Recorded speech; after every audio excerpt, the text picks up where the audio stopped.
Hello les amis, je vous retrouve pour une nouvelle vidéo sur le football et la troisième journée de la Ligue des Champions 2024-2025 et je vais vous présenter le résultat en statistique du match RB Salzbourg contre Dynamo Zagreb, un match qui s'est terminé par la victoire du Dynamo Zagreb 2 buts à 0 à Salzbourg.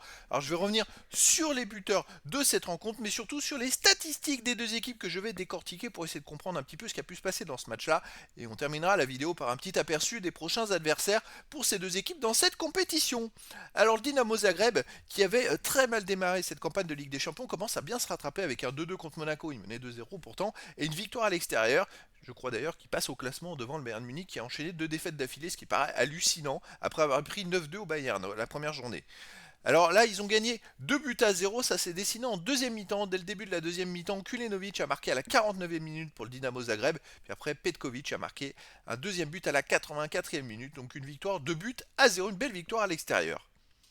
Alors au niveau des possessions de balles, 51% à 48 pour le Dynamo de Zagreb, 474 passes tentées à 445 pour Zagreb, 406 passes réussies à 384 pour Zagreb, 85,6% de passes réussies, mais 86,2% légèrement plus pour Salzbourg. Bon, une domination à peu près équitable, avec un jeu à peu près des deux, la même chose des deux côtés collectivement.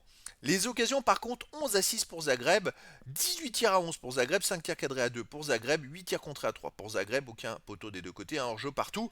Donc d'un point de vue percussion et occasion de but, le Dynamo Zagreb a été beaucoup plus performant et c'est pour ça aussi en même temps ça paraît logique qu'ils aient gagné 2 buts à 0. Les corners 7-5 pour Salzbourg, les centres 28-27, c'était équilibré pour Zagreb.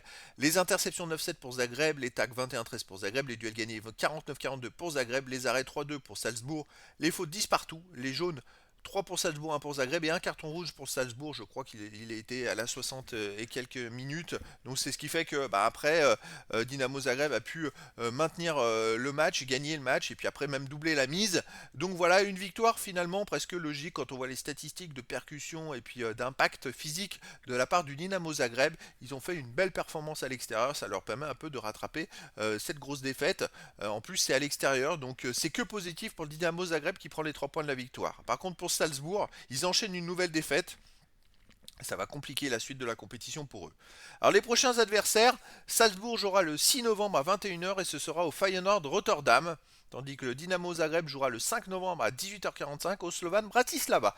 Des rencontres très intéressantes pour ces deux équipes.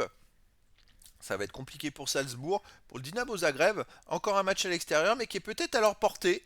Donc à voir s'ils peuvent continuer leur beau, après la défaite à Munich, je dirais leur beau parcours depuis, parce qu'ils ont enchaîné un bon match nul et une victoire à l'extérieur.